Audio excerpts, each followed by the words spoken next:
CNN para hablar de lo que acaba de pasar en nuestro país, que tiene que ver con las reformas a la Ley Federal del Trabajo, esta reforma laboral que, bueno, pues fue discutida en los últimos días, semanas, más de 70 días de discusión entre los legisladores en esta figura de iniciativa preferente, una figura legislativa que se estrena con esto y con otra iniciativa que envió el presidente saliente de México, Felipe Calderón. Bueno, pues se trata de modificar o de la modificación de renglones importantes de esta ley laboral en México, y yo le agradezco a estos dos expertos en la materia que estén aquí para conversarlo. Está con nosotros un distinguido investigador universitario, premio Universidad Nacional, el doctor José Alfonso Bouzas, que es abogado en materia laboral, investigador de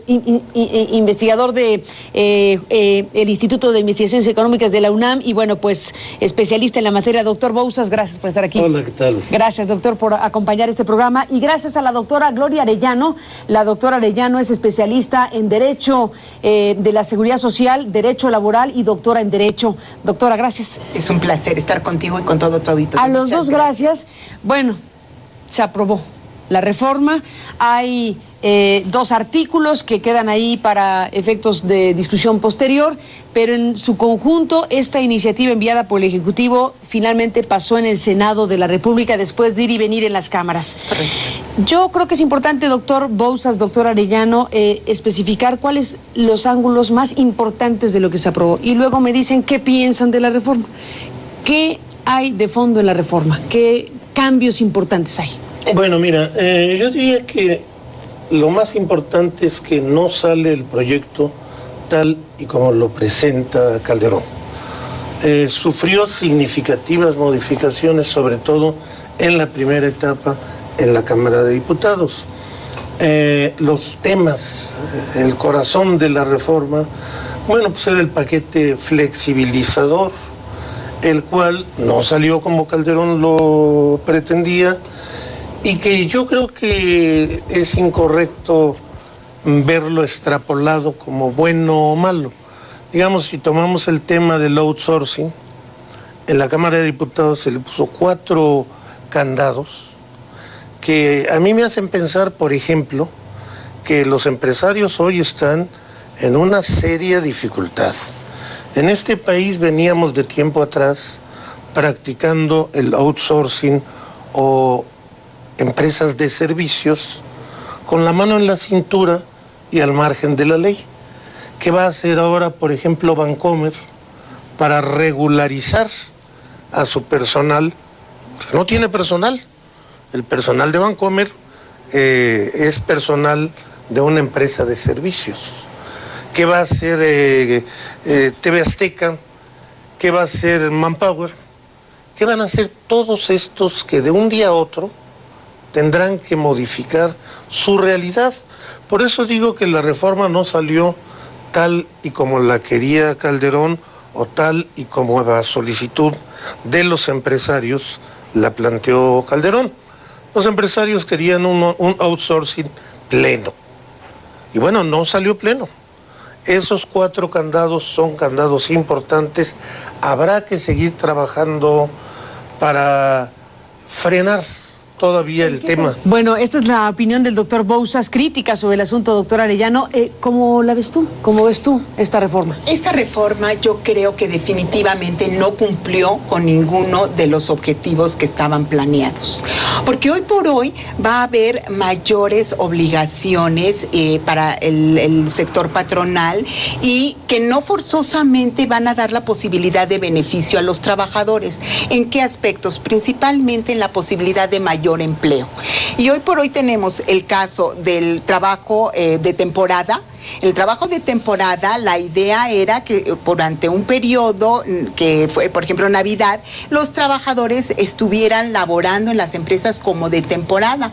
Aquí, lamentablemente, con el proyecto como quedó ya la reforma, estamos hablando de una suspensión de la relación laboral. ¿Qué significa esto? Que cuando termina la temporada no termina la relación laboral con el patrón, sino que queda suspendida hasta que eventualmente el año siguiente siguiente vuelvan a entrar a laborar con esos mismos. ¿Cómo es eso? Sí, en la práctica, ¿cómo en la debe práctica lo que va a eso? suceder es que ya no va a haber lamentablemente el trabajo de temporada, porque ningún patrón se va a poner a suspender. Claro, ese es el gran problema. A ver, la reforma se hace, si entendemos bien, o se argumenta el trasfondo de la reforma en esta parte, para permitir precisamente periodos cortos, de temporada, etcétera. Si se hizo para eso, pero sucede lo que tú dices, ¿va a inhibir que los contraten? ¿No a fomentar? A inhibir, ¿por qué? Porque la idea, era lo que ellos pensaban que podía darse en este caso. Lo mismo va a pasar con los contratos a prueba, lo mismo va a pasar con los de capacitación, porque al final del día tienen que ser contratos por tiempo indeterminado, y por una falta total de técnica jurídica. Lo pusieron, incluso está en la modificación de los artículos sobre la suspensión laboral, el artículo 42. Entonces, no termina la relación en un esquema de temporada, vamos a pensar diciembre o Semana Santa, o que lo necesites para un periodo de producción, sino que suspenden la relación y luego la obligación sería, que es absurda por supuesto, reiniciarla en la siguiente temporada a los mismos trabajadores. Y tú como patrón, persona física o patrón pequeño, pues no sabes si realmente vas a necesitar ese mismo número de trabajadores para la temporada siguiente. Ahora, el colmo para mí de verdad es el tema de las sanciones actuales para los patrones. Pero, espérame tantito, antes de las sanciones, tú dices qué problema para los trabajadores, pero qué pasa para los empresarios, pero qué pasa con los trabajadores respecto a esto de que trabajan una temporada, queda en suspensión, ¿y cuál es su estatus entonces? Suspendida, la relación laboral suspendida. En la práctica, ¿qué significa para los trabajadores? Además de para los patrones. A ver. Yo creo que la figura del trabajador por temporada es una figura a la que le tenemos que abrir puerta. No pensemos nada más en los trabajadores empleados para los fines de año. Pensemos, por ejemplo, en el trabajador agrícola, que por supuesto que le es importante tener una certidumbre laboral por cierto tiempo, septiembre, diciembre, por ejemplo, y saber que septiembre, diciembre regresa y sus derechos laborales existen y los retoma. Coincido en que las reformas resultaron patas para arriba, dado que los aspectos fundamentales fueron maltratados. El trabajador por temporada es una figura a la que le tenemos que dar espacio. Responde a la realidad actual y tiene la virtud, por ejemplo, de que un trabajador hace antigüedad, genera derechos y no es el trabajador migrante que está 3 meses y después ni Dios lo protege. No es el trabajador para la pequeña empresa, no. La pequeña empresa, donde hay 10 trabajadores, no hay trabajadores de temporada. Es para las grandes empresas agrícolas, en el comercio quizás algo. Otro tipo de contrataciones a los que se les abrió puerta por hora, una confusión absoluta.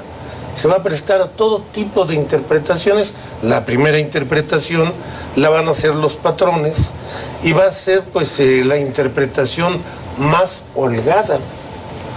¿Qué dice la ley aprobada en esa parte? Mira, que puede ser contratado... ¿Por qué? Porque es multiinterpretable, pues. Puede ser contratado, pero nunca se le podrá pagar menos que el equivalente a un jornal. Si nos vamos a salario mínimo, aquellas empresas que contraten 4 horas, pagar 60 pesotes por 4 horas, pues no es nada. Aquí el problema es que el salario mínimo no es indicativo de nada.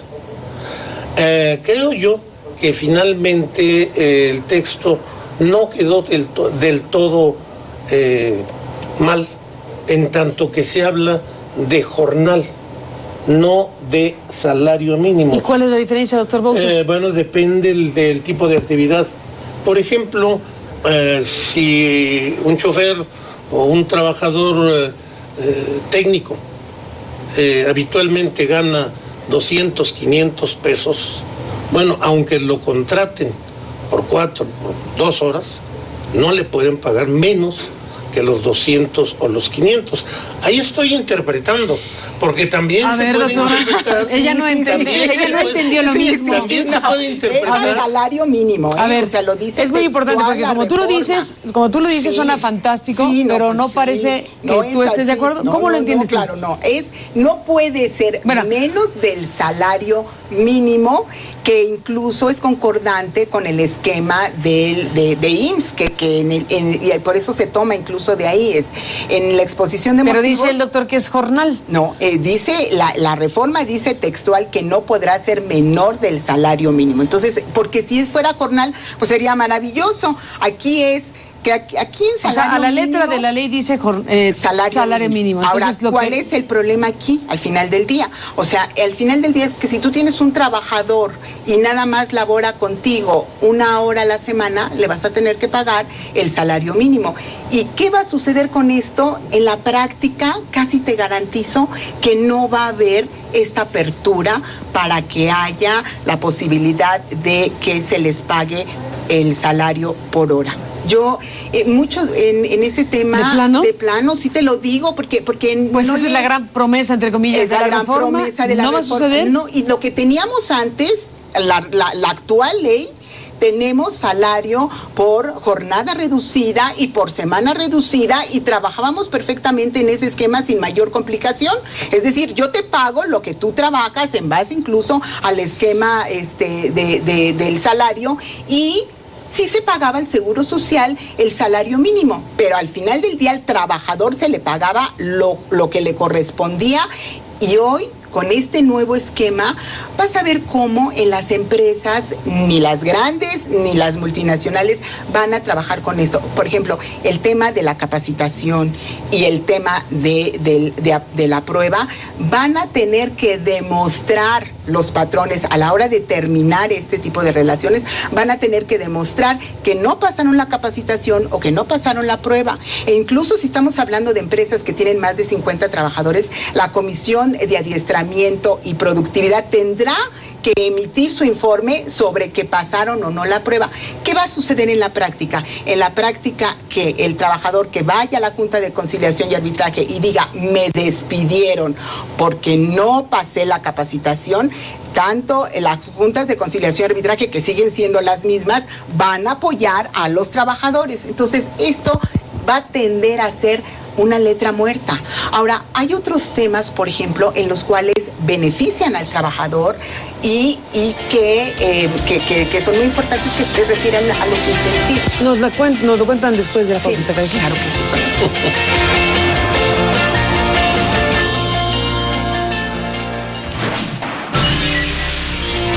Bueno, regresamos, doctora Gloria Arellano, José Alfonso Bouzas, 2 doctores en esta materia, y bueno, ya vemos que efectivamente la propia ley aprobada pues tiene zonas interpretables y todavía explorables para saber qué alcance tiene. Por lo pronto me quedo con que en una parte de la ley que tú mencionas se refiere a que se habla de jornal, y en otra parte de la ley se refiere a el salario mínimo como referentes mínimos irrenunciables.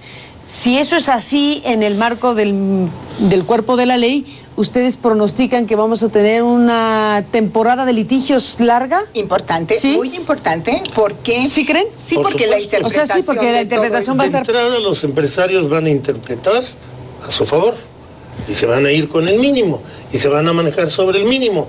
Y eso le va a funcionar, por ejemplo, a Walmart, le va a funcionar, por ejemplo, a McDonald's. ¿Por qué?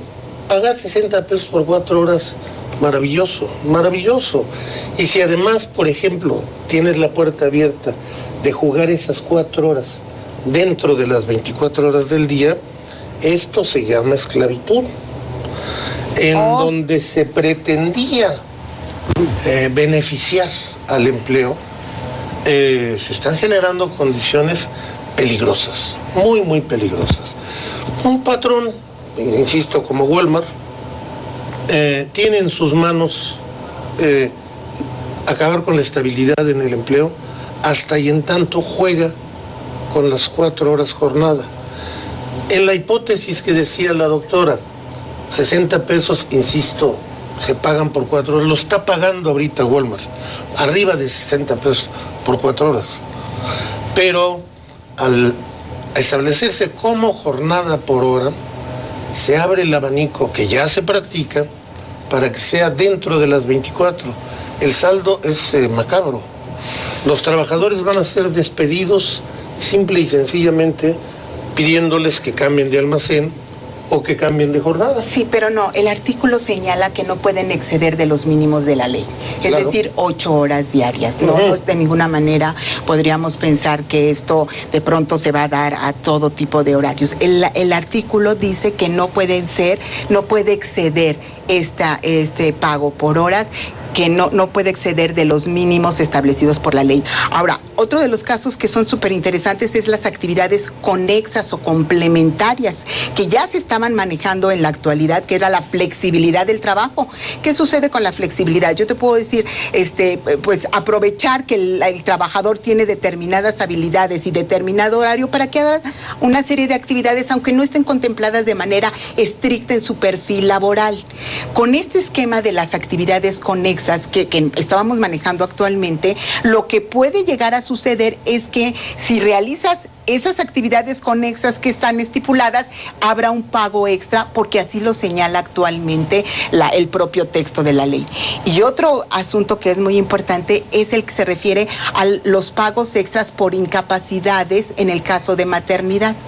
Para paternidad va a haber 5 días que el trabajador puede, que a mí me encanta ese esquema, la posibilidad de que el trabajador conviva con su esposa, pero esos 5 días pues los tiene que pagar el patrón, porque no están estipuladas como subsidio IMSS. Igual, si la trabajadora adopta a un hijo y le da la ley actualmente 8 semanas más, y si está enfermo el hijo, 2 semanas más, pero que no están estipuladas en IMSS, entonces todo eso lo tiene que pagar el patrón. Pero el caso que yo les comentaba hace un minuto, que me parece alarmante, es el esquema de las multas. Las multas a los patrones, a partir de que se publique la ley, se incrementan en 1,558%, porque ahora, fíjense, esto es delicadísimo, por cada infracción y por cada trabajador podrá tener una multa máxima de 5,000 veces el salario mínimo, es decir, 311,000 pesos. ¿Y pues, eso te parece que es? Me parece terrible. ¿Demasiado? Me parece espantoso, me parece que va a haber una corrupción de parte de las autoridades, de los inspectores por elevar de esa manera, claro, absurda, porque si tú subes 1,558% las sanciones, lo que va a suceder es que llega el inspector y va a decir de cómo nos arreglamos, y aquí tan amigos como siempre. ¿Así? ¿Sí? Y sobre todo cuando el área de inspección es tan insuficiente. No existe. En este país, en realidad, la inspección es simbólica. Y ciertamente, irresponsablemente, se les elevaron las potenciales multas. Uno dijera, va a motivar el cumplimiento de la ley. No, va a motivar la corrupción. Imagínate nada más una pequeña empresa. Las grandes pues van a tener, aquí el gran tema para las grandes empresas es el cumplimiento absoluto de estas disposiciones. Pero estamos hablando, en el caso de capacitación y adiestramiento, se modifica totalmente. En el caso de seguridad e higiene industrial, las obligaciones que actualmente van a tener las empresas ni se las imaginan. O sea, no solamente son las normas, sino que hay que aterrizar todas las obligaciones para ver el esquema de riesgos de trabajo. Las multas de indemnización por muerte de un trabajador subieron también a 5,000 veces el salario mínimo. Entonces, ¿qué significa esto? Que excede con mucho lo que la propia ley del Seguro Social puede aplicar. Es decir, las pensiones de viudez y de orfandad. Un trabajador a precios actuales son 160,000 pesos, 180,000 pesos. Yo diría que ahí sí habría que ser cuidadosos. ¿Cuánto vale una vida? No es por el tema de la vida. No, o sea, aquí el problema es, la ley debiera evitar el accidente. No, claro. Y la ley lo que está haciendo es pagar la vida. Déjeme hacer una pausa. Ese tema está tremendo. Después de la pausa, volvemos. ¿Cuánto vale una vida? Bueno.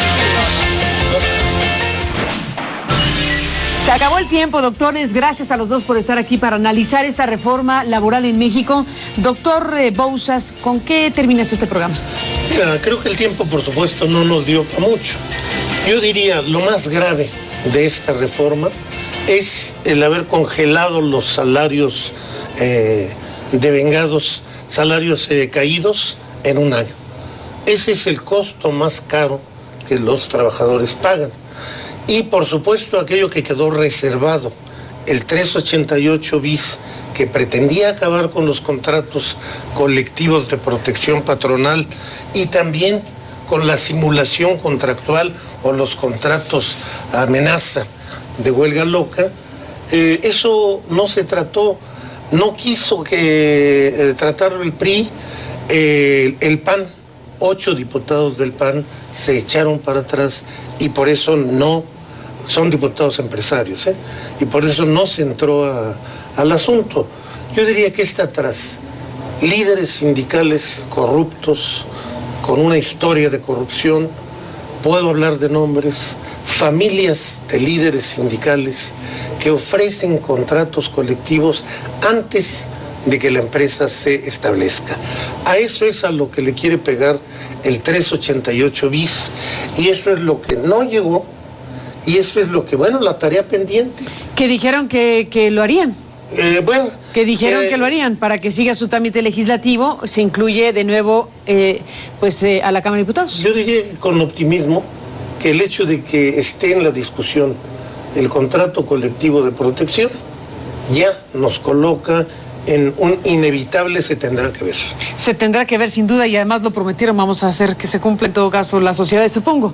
Pero bueno, doctora Arellano, ¿con qué despides este programa? Gracias, Carmen. Pues primero, pues para decir que en la práctica los objetivos que pretendía la reforma no se van a alcanzar, que está tan mal hecha en el esquema de técnica jurídica esta reforma que afecta de manera fundamental a los patrones y que ni siquiera no se han dado cuenta hasta el día de hoy, y en el momento en que esto se publique empiezan ya sanciones e inspecciones, y que desde mi punto de vista para el sector patronal y para muy pocos realmente mínimos beneficios los trabajadores, esta reforma laboral lo mejor que le hubiera pasado a México es no haber sido aprobada. Con eso cerramos. Es implacable la crítica de la doctora Arellano en esta parte. Gracias por estar aquí para compartirla. Gracias, doctor Bouzas, a los dos por haber acudido a esta invitación. Y bueno, pues ahora vendrá la lectura de la ley, la interpretación de la ley, la aplicación de la ley y antes que todo eso, la promulgación de la ley en cualquier momento ya por parte del Ejecutivo en México.